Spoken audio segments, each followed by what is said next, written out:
I want to start by asking you a question. When a decision lands in front of you, it could be a text message or something bigger like a conversation you've been avoiding, or a choice that involves other people's feelings. What is the first thing that you do? If you're like most of the women I work with, and honestly, like the version of me I used to be, the first thing you do isn't check in with yourself. It's an outward scan. What does this person need? What will they think? What keeps things from getting too uncomfortable? What keeps the peace? And you do all of this so quickly, so automatically, that by the time you've made a decision, you're not even sure it was yours. Here's what I want to offer you today. That's not decision making. That's actually self-abandonment with a to-do list. And the self-loyal woman, the woman you're becoming, makes decisions differently. And the way she makes decisions is based out of the care for other people, including herself. And this is where she puts herself in the equation, in the picture. And today I want to walk you through exactly what that looks like. I'm Dr. Kelly Kessler. I'm a doctor of physical therapy, nervous system educator, and the founder of the Self-Loyalty Mentorship. My work lives at the intersection of nervous system science and real lived experience that I've been through myself. And if you're new here, welcome. And if you've been here for a while, I am so glad you're back. Let's start with why this is so hard in the first place. Because I think a lot of women carry the quiet shame around decisions. Like they should know what they want. Like it should be simple. Like everyone else seems to have it all figured out. And they're the only ones standing there frozen, going through 17 mental scenarios before an answer of a basic question comes forth. But here's what I want you to understand.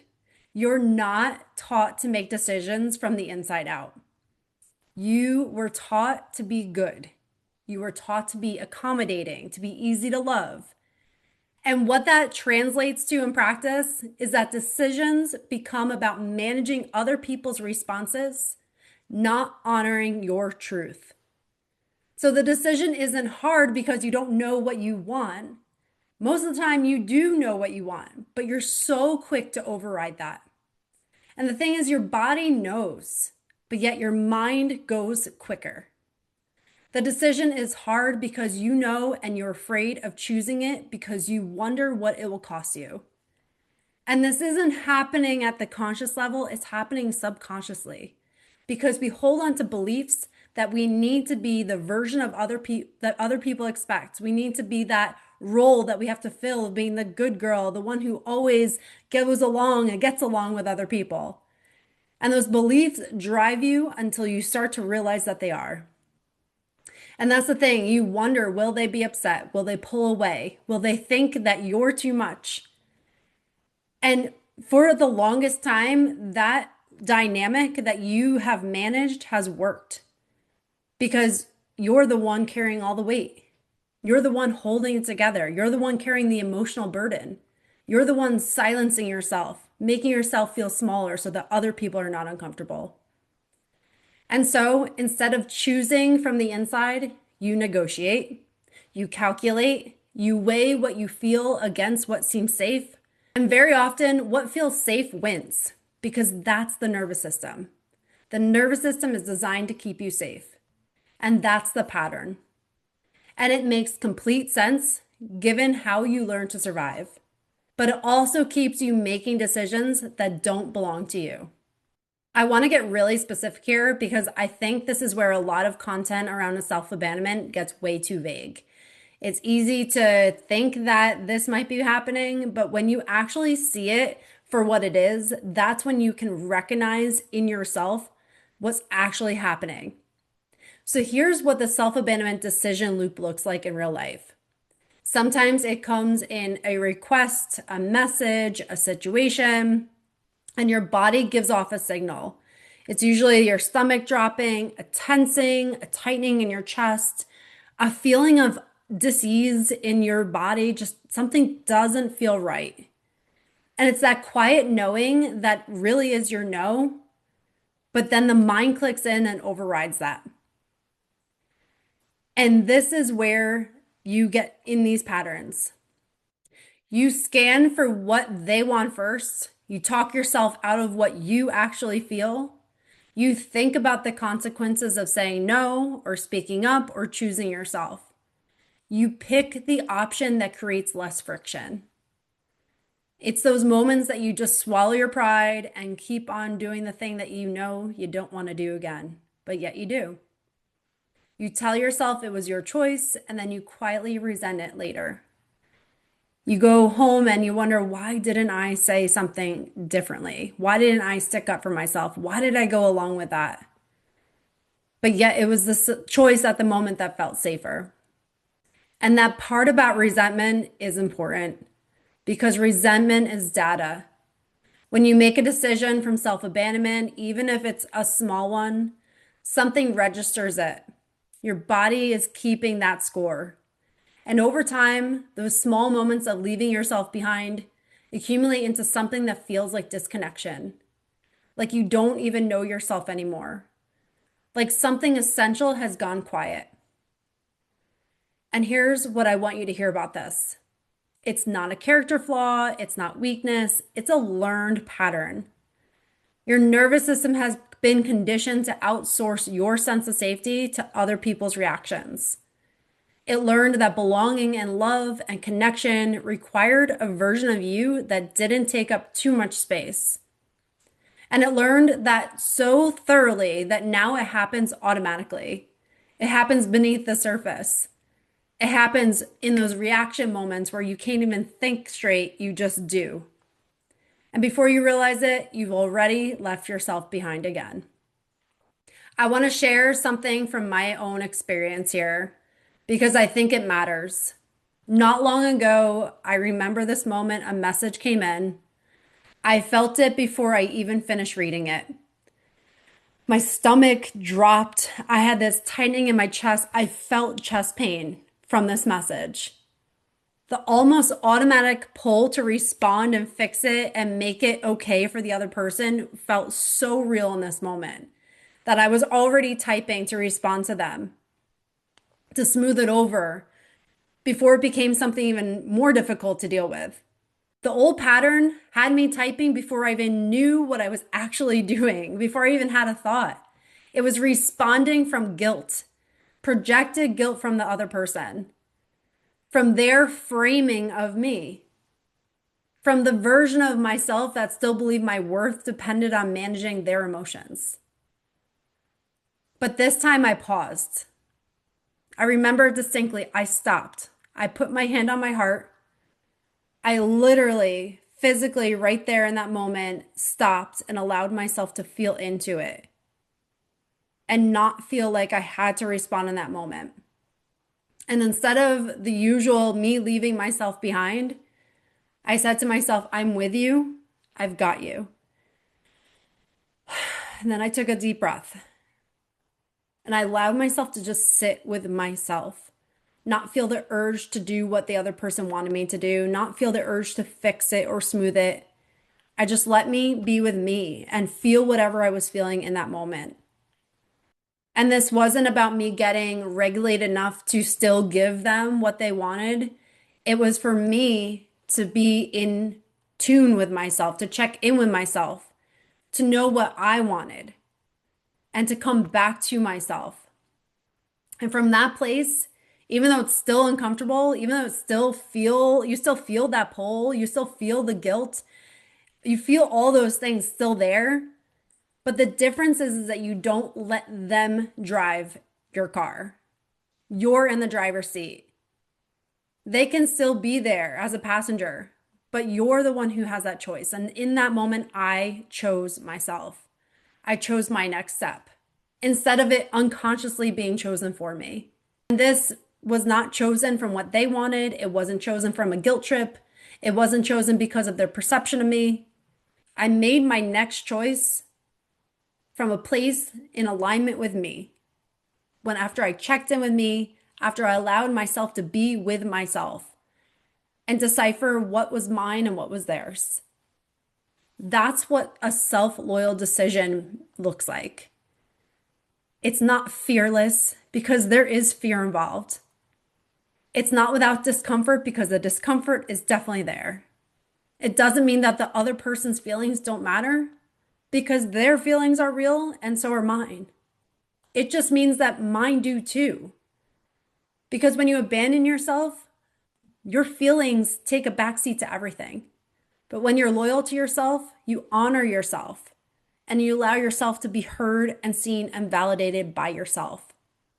And you don't need to abandon yourself to prove it. What does it actually look like to make a decision as a self-loyal woman?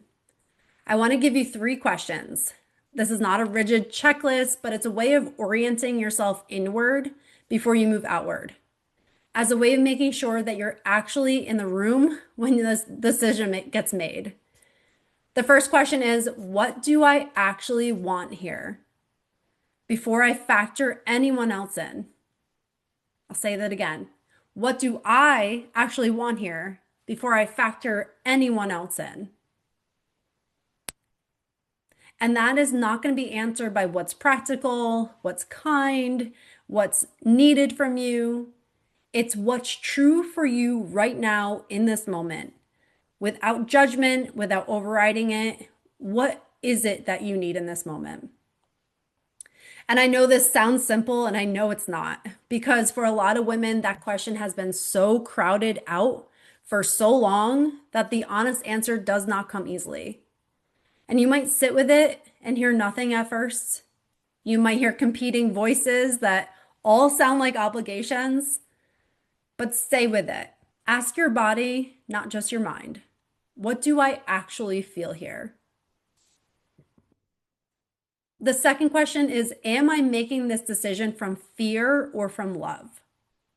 This is another one that can be really challenging because it's likely that you've made so many decisions subconsciously out of fear of what could happen if. And fear-based decisions are all about avoiding something, avoiding discomfort, avoiding rejection, avoiding conflict, avoiding what happens if you say no or disappoint someone or take up too much space. But love-based decisions are different. They move you towards something that you actually believe in, that resonates, that feels right for you. Love-based decisions feel expansive. They feel freeing. They feel lighter. They feel like you can finally take a breath. They feel like you're anchored in yourself. And the thing is that you can make the decision that from the outside it looks exactly the same. But the important thing to decipher is, what is the energy behind it? Is it a fear-based yes or a love-based yes? Is it a fear-based no or a love-based no? What is driving the decision? Are you fearful of what could happen? Or are you making a decision because it feels like the most loving thing you could do for yourself? And the third question is, can I live with myself if I choose this? And it's not answering that by, will they be okay? Will this create conflict? Will they understand? That is not what we're answering here. You're asking, will I be okay? Can you stay with yourself after this choice? That is a huge checkpoint for self-loyalty. That's where you find out if the decision requires you to abandon yourself to execute it. And a self-loyal woman has learned, sometimes the hard way, that no outcome, no relationship, no version of keeping the peace is worth that cost. I know I had to live that. And sometimes that's the hardest question we can ask ourselves.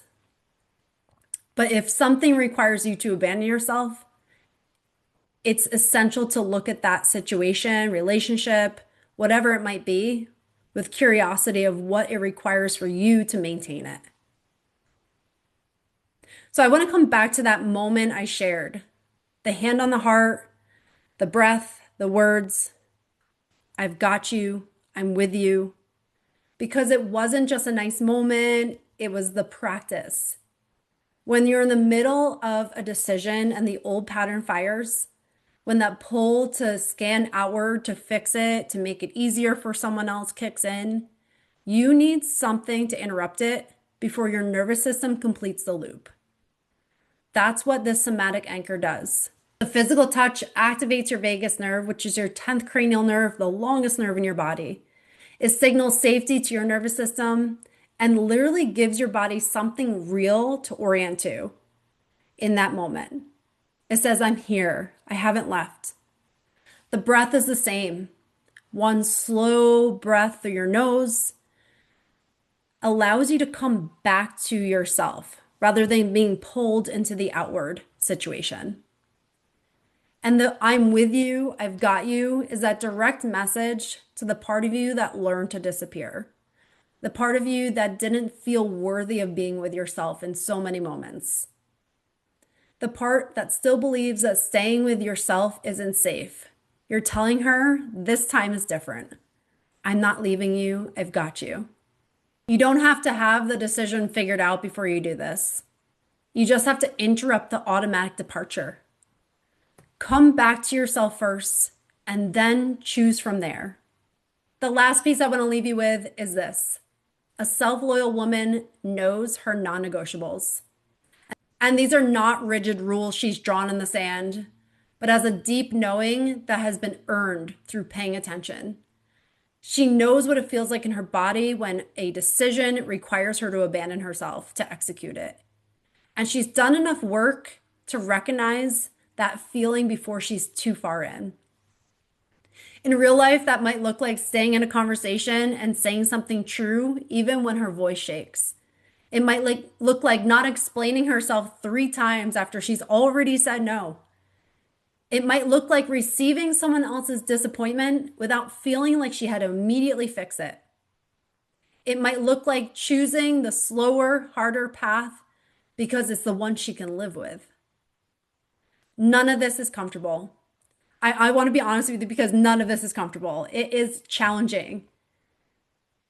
But the reward through it is that you get to stay with yourself. You don't get to the inner life and see that you've abandoned yourself throughout this entire time. You get to be with you, to know you, to connect with yourself and feel at home with yourself. Self-loyalty is not a warm bath. It is not immediately peaceful. There will be moments where you hold to yourself and it costs you something real. But here's what I've learned and what I've heard from so many women that I work with. The cost of staying with yourself is something you can recover from. The cost of abandoning yourself accumulates quietly and is so much harder to come back from. Here's the rewire moment. Every decision you make is a vote for the woman you are becoming. The woman who is no longer learning to leave herself behind in the moments that matter. The next time something lands, a request, a message, a conversation, a choice, you don't have to have it all figured out. You just have to pause, put your hand on your heart, take a deep breath, and say, I got you. I'm with you. And then ask, what do I actually feel here? Am I choosing from fear or am I choosing from love? And can I live with myself if I choose this? That's the practice. And every time you do it, even imperfectly, even when you get it partway right, you're building a nervous system that knows you're listening, one that feels safe enough to speak. That's how the pattern shifts. This is not through trying harder. This is through paying attention to the right places. If this is resonating with you and you want to know specifically where self-abandonment is still running your decisions, I created something exactly for this. It's called Self-Abandonment Audit. It's free, it only takes about 5 minutes, and it will give you a clear picture of the exact moments and patterns you're still living in that are overriding yourself, so that you know where to bring your attention. The link is in the description below. And if you're ready to go deeper, if you want to do this work with real support, with a community of women walking the same path, with the guidance that meets your nervous system where it is, the self-loyalty mentorship is where that work lives. The link is also below, and I would love to have you in it. Thank you so much for spending this time with me today. And if something in this episode stirred your truth, reminded you of your worth, or helped you see your patterns with more compassion, you're already rewiring. Remember, you don't have to earn your place, overgive to be valued, or shrink to keep the peace. You get to include yourself every single time. Take a deep breath, put put your hand on your heart, and keep choosing the woman who feels like home. I'll see you in the next one.